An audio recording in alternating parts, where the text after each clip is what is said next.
He who is not with me is against me, and he who does not gather with me scatters abroad. Matthew 12:30, Luke 11:23. That one line from Jesus cuts through every gray area we like to hide in. It sounds harsh to modern ears, but it is full of mercy if we really listen. In simple terms, Jesus is saying, if we are not standing with him, helping him bring people to God, then we are actually working against him and tearing things apart.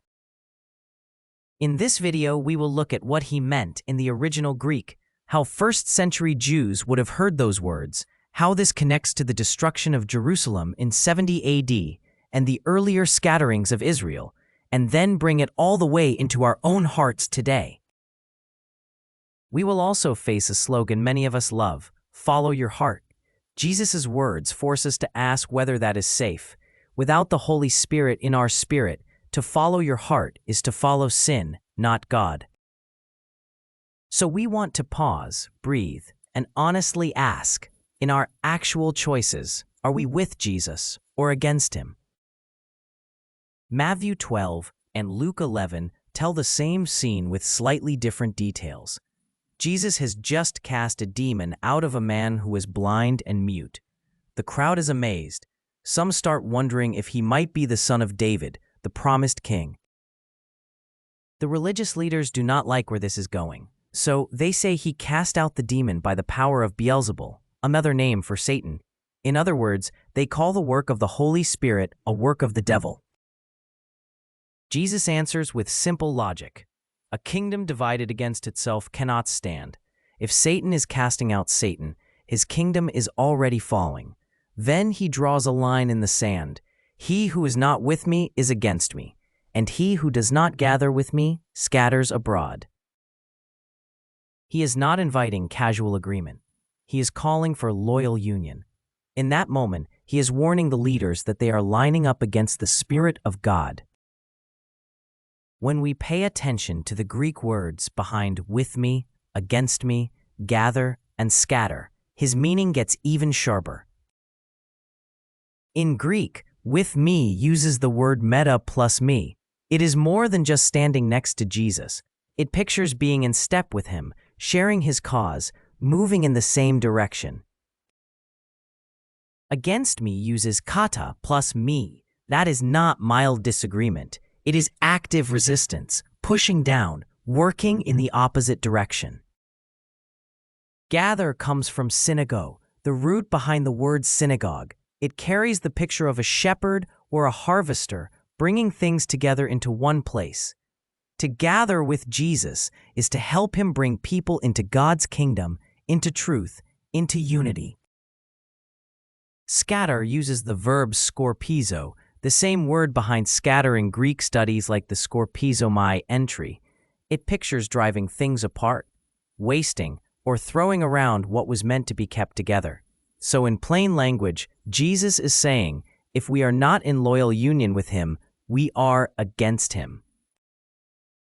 If we are not helping him bring people into his kingdom, we are tearing apart what he is building. There is no spiritual neutral. Our lives are either gathering or scattering. Our habits are either helping people come closer to Jesus or making it harder for them to see him. That is why the idea of follow your heart is so dangerous when our hearts are not ruled by his Spirit. Our hearts do not drift to neutral. They either move toward Jesus or away from him. The timing matters. Jesus did not say this line in a calm classroom talk. He said it in the heat of conflict. A demon is cast out. A man is set free, able to see and speak. The crowd is stirred. The leaders feel threatened and accuse Jesus of using satanic power. Jesus then talks about kingdoms, houses, and division. A divided kingdom will fall. A divided house will crumble. If he is driving out demons by the Spirit of God, then the kingdom of God has come upon them. He warns them that to see the Spirit's work and call it evil is to step into blasphemy against the Holy Spirit. That is the path to a hardened, unrepentant heart. Right there, he draws the line. He who is not with me is against me. He is saying to those leaders, You are not neutral observers. By calling my Father's work the devil's work, you are setting yourselves against me and against the Holy Spirit. That warning hangs over that whole generation of Israel. It is one of the threads that ties into Jesus' later prophecies about judgment and the fall of Jerusalem. Jesus did not drop that sentence in a vacuum. Throughout the Gospels, he speaks to this generation in Israel, calling them to repent and warning about coming judgment. In Matthew 23, he weeps over the hypocrisy of the scribes and Pharisees and then cries out, "Jerusalem, Jerusalem, who kills the prophets and stones those who are sent to her. How often I wanted to gather your children together, as a hen gathers her chicks under her wings, but you were not willing. See, your house is left to you desolate." Matthew 23, 37-38. Gather or desolate. Those are the options. In Matthew 24 and Luke 21, he predicts the destruction of the temple, the siege of Jerusalem, and great distress for that people. In Luke 19:41-44, he weeps over the city because it did not know the time of its visitation. Many Bible students see these warnings fulfilled in 70 AD, when Rome destroyed Jerusalem and the temple. In that light, he who does not gather with me, scatters, becomes not only a spiritual warning, but a prophetic pointer to another national scattering, one that would last around 2,000 years until 1948. Jesus is not inventing new language. He is stepping into an old history. Again and again in the Old Testament, God pictures himself as a shepherd who gathers his people, and sin as the thing that scatters them. In Ezekiel 34, verse 11-13, God says he will search for his sheep, rescue them from where they were scattered, and gather them to their own land. In Jeremiah 23, 1-4, he rebukes unfaithful shepherds who have scattered my flock, then promises to gather his remnant and give them new shepherds. In Deuteronomy 28, 64-65, God warns that if Israel turns to idols, he will scatter them among all nations. Their life will be full of fear and restless hearts.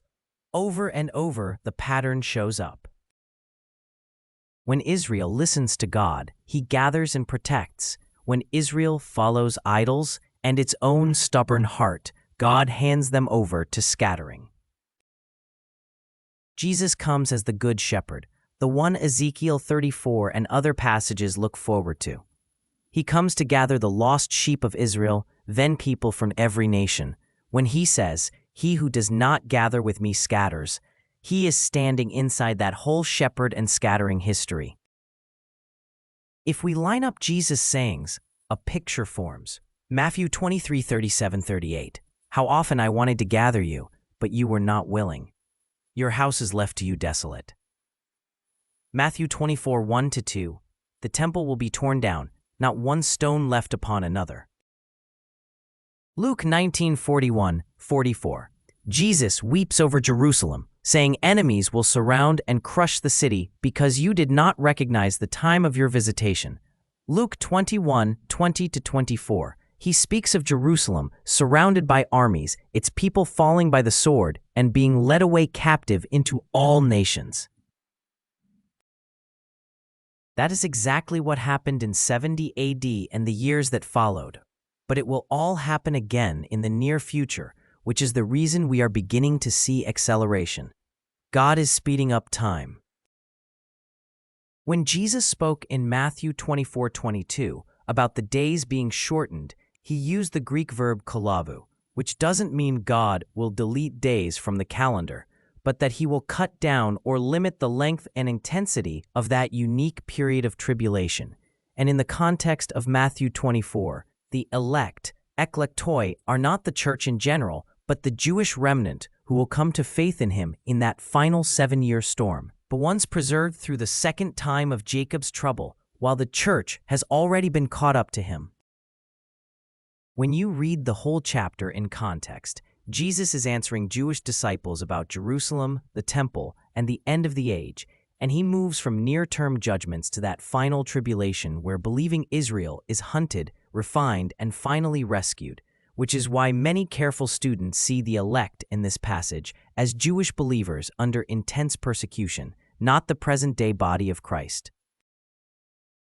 The shortening of the days is not a random mercy. It is a laser-focused act of covenant faithfulness to Abraham, Isaac, and Jacob, because if God allowed that final wave of evil to run its full course, Jesus says no flesh would be saved. Humanity would tear itself apart under Antichrist. Yet for the sake of these elect, those days will be cut short. When we say time is flying, or this year felt like 3 months, we're not just being dramatic. Our hearts are picking up on something real, that God is allowing pressure, convergence, and acceleration.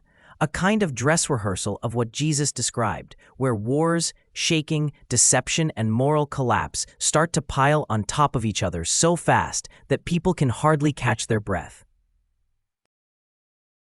In prophetic language, God often speaks of hastening His word, and what we're living in right now feels like a compression of history, as if decades of change are being squeezed into a few short years, which lines up with the idea that He will not let this age just drift on in slow motion forever, but will move it toward that appointed window of tribulation where the days are literally counted and cut. We're not in the Great Tribulation yet, but we are in the early contractions, the beginning of sorrows, and many believers can feel how God's clock has shifted from a gentle tick to a hard, fast beat, as if the Holy Spirit is saying, "Wake up, sober up, your redemption is closer than you think." The acceleration we feel in our schedules, our news cycle, and even our inner life is like a shadow on the wall of what Jesus spoke about. Time feels thinner, choices feel more urgent, and sin ripens faster, because God is allowing the stage to be set for Israel's final shaking and rescue, while He also calls the church to step through every open door of end times opportunity He puts in front of us.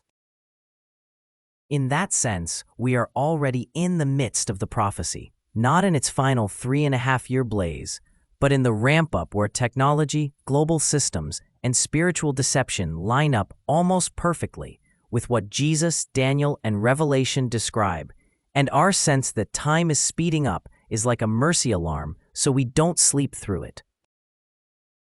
When the text says, "For the sake of the elect, those days will be shortened," it tells us something tender about God's heart, that He watches the clock for His people, especially that future Jewish remnant, and refuses to give Satan one extra hour of torment beyond what is necessary to complete His plan. That same God is watching the clock on your life too, and as He compresses seasons, closes long-standing doors, and opens others almost overnight, He's not trying to crush you. He's training you to live awake, to measure your days, and to see your story as folded into this larger prophetic countdown. If your spirit feels like everything is moving so fast I can't keep up, you're not crazy. You're sensing a real spiritual acceleration. And the right response is not panic, but surrender, repentance, and a fresh yes to Jesus. This is the strange mercy of time speeding up in the latter days. God shortens what would destroy, hastens what He has promised, and invites us, right now, to walk with Him as He moves history toward that final, shortened, terrible, and beautiful set of days. So when He says, "He who is not with me is against me, and he who does not gather with me scatters," He is not just talking about personal opinions. He is speaking to leaders and crowds who are about to make a final decision about Him.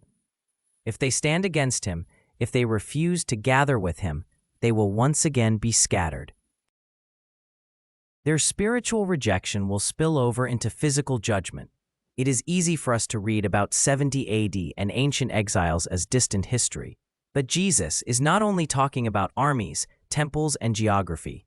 He is also talking about hearts. Today, many of us sit in churches, sing worship songs, and say we love Jesus. At the same time, our hearts are pulled in 100 directions by sin, comfort, fear, and self. we can say we are with him while living in ways that actually work against what he is building. This is where the popular idea of follow your heart hits us. The world tells us that our inner feelings are the truest guide we have, but Jesus says our hearts are either gathering with him or scattering. There is no safe, neutral zone where you can follow your heart and somehow stay untouched by sin. Scripture is not gentle about the natural human heart. Jeremiah 17:9 says, "The heart is deceitful above all things and desperately sick." Jesus himself says in Mark 7:20-23 that evil thoughts, sexual sin, greed, envy, pride, and foolishness all come from within, out of the heart. Romans 1 paints a picture of people who trade God's truth for their own desires until God gives them over to a corrupt mind and darkened heart. If you follow your heart without the Holy Spirit, you are really following whatever desire shouts the loudest in the moment. Sometimes that might point in a decent direction. Many times it will pull us towards sin, resentment, lust, or selfish comfort. The result is inner scattering. We say we want God, but we chase approval. We say we hate sin, but we keep returning to it like a dog to its vomit. We say we love people, but our hearts hold silent grudges and judgments. Inside, we feel pulled apart. No steady center, no clear loyalty, a scattered heart. The good news is that the Holy Spirit does not just stand outside and shout rules at us. He comes within to write God's law on our hearts, to make us new from the inside. When Jesus draws the line between with me and against me, he is echoing a whole chorus of scriptures. Deuteronomy 6:4-5 calls Israel to love God with all their heart, soul, and strength, not half, not divided. Deuteronomy 4:25-28 and 28:64-65 warn that idols and stubborn hearts will lead to scattering among the nations. Ezekiel 36:24-27 promises that God will gather his people, give them a new heart, and put his spirit within them so they can actually walk in his ways. James 1:5-8 speaks of the double-minded person, unstable in all his ways. James 4:4 calls friendship with the world spiritual adultery. 1 John 2:15-17 warns that if we love the world's desires more than God, his love is not in us. All of that runs underneath Jesus' words. Divided hearts, idols, scattered lives, wholehearted love, spirit-filled hearts, gathered lives. The New Testament church repeats the same storyline. When believers are worldly, double-minded, or content to follow our heart instead of the Spirit, the result is division, compromise, and weakness. When we walk in the Spirit, there is gathering, unity, boldness, and love. How do we know if our hearts are gathering with Jesus or scattering? Here are some honest signs of a scattered heart. We keep a private list of sins we will not give up, no matter what Jesus says.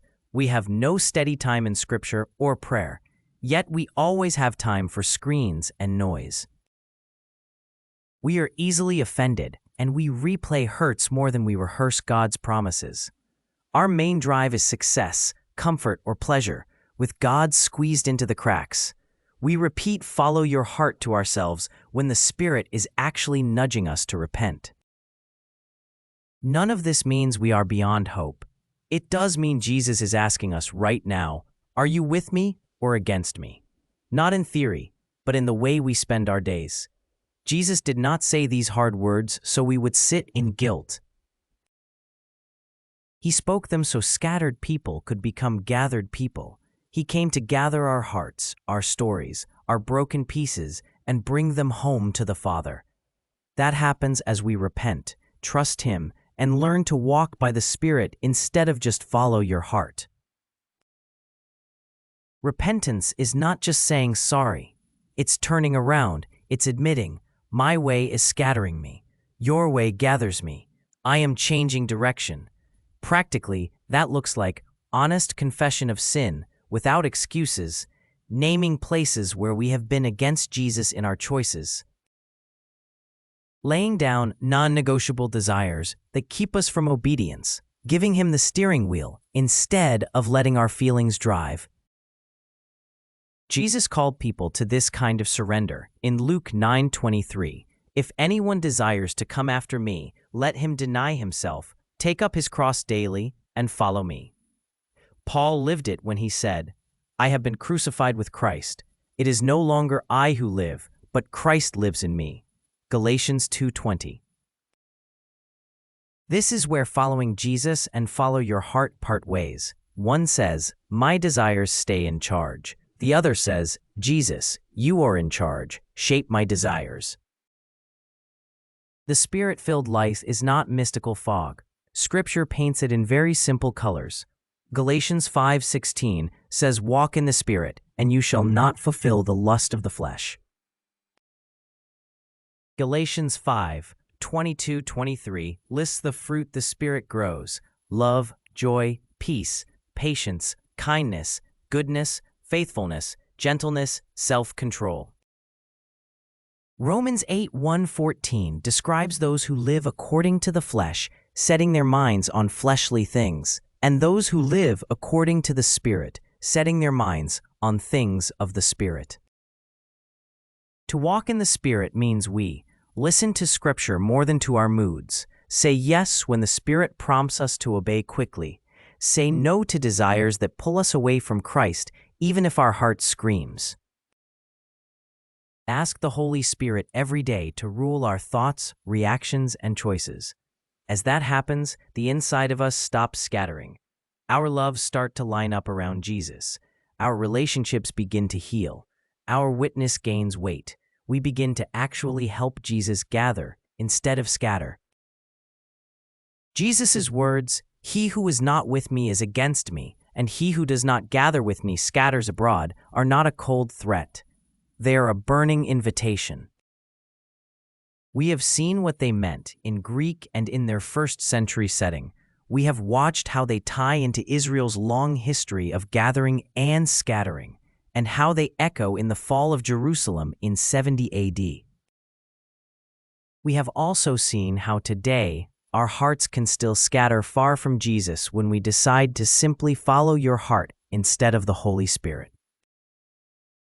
Now the question comes back to us. In our thoughts, habits, screens, money, and relationships, are we with Him or against Him? Are we helping Him gather, or are we quietly scattering what He is trying to build? We can turn right now. We can pray something like, Lord Jesus, I confess that my heart has been scattered. I have often followed my own desires instead of your Spirit. Forgive me. Gather my heart back to yourself. Fill me with your Holy Spirit. Teach me to stand with you in every part of my life. I want to help you gather, not scatter. I am yours. He loves to answer that kind of prayer. And when He does, scattered hearts become gathered hearts, and gathered hearts can help gather others to Him. Visit us at theholyspirit.us to read this entire article, and for more deep Bible studies like this one. The link to this article is in the description below. Our articles always link to the scripture reference in every translation and include videos and other interactions that make your Bible study an adventure and a way for you to see the truth for yourself. Remember, Jesus loves you